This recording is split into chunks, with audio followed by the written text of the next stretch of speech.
Le sentiment d'impunité de certains conducteurs n'aura bientôt plus lieu d'être sur les routes d'Europe. Le Parlement européen vient en effet d'approuver une directive visant à favoriser l'échange d'informations d'immatriculation des véhicules.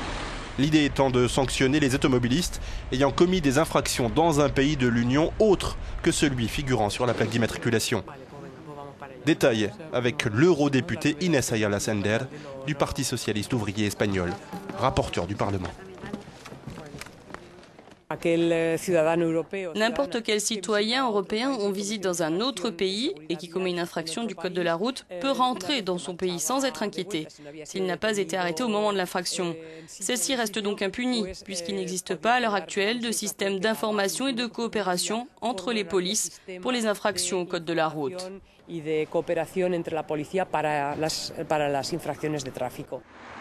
Un comportement qui serait à l'origine de 400 décès chaque année sur les routes d'Europe. Une chose est sûre en tout cas, le nombre de non-résidents impliqués dans des accidents de la route est disproportionnément élevé. Le but est donc de mettre un terme à une impunité de fait. Seules 8 infractions considérées comme les plus meurtrières sont concernées par les nouvelles mesures de cette directive. Les excès de vitesse, le franchissement d'un feu rouge, conduire sous l'emprise de l'alcool, la conduite sous l'influence de drogue, le non-port de la ceinture de sécurité, le non-port du casque dans les zones où celui-ci est obligatoire, l'utilisation illicite de téléphones portables ou de tout autre équipement de communication en conduisant, et enfin, le fait de circuler sur une voie interdite, comme celle réservée aux bus par exemple. Alors l'ensemble des pays de l'Union européenne sont-ils concernés par la directive Sanctions sans frontières?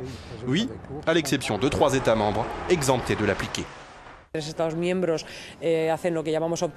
3 États membres pratiquent ce que nous appelons le opt-in-out, autrement dit le droit de pouvoir rester en dehors. C'est le cas du Royaume-Uni, de l'Irlande et du Danemark.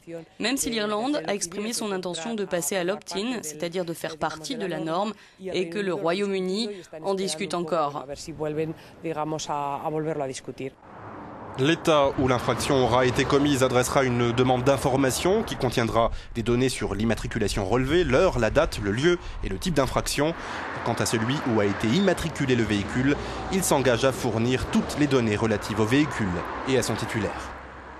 Les autorités compétentes en matière de sécurité routière de l'État où l'infraction a été commise pourront exiger et demander à l'État de résidence du contrevenant les données pour l'identifier, lequel aura pour obligation de fournir toutes ces informations.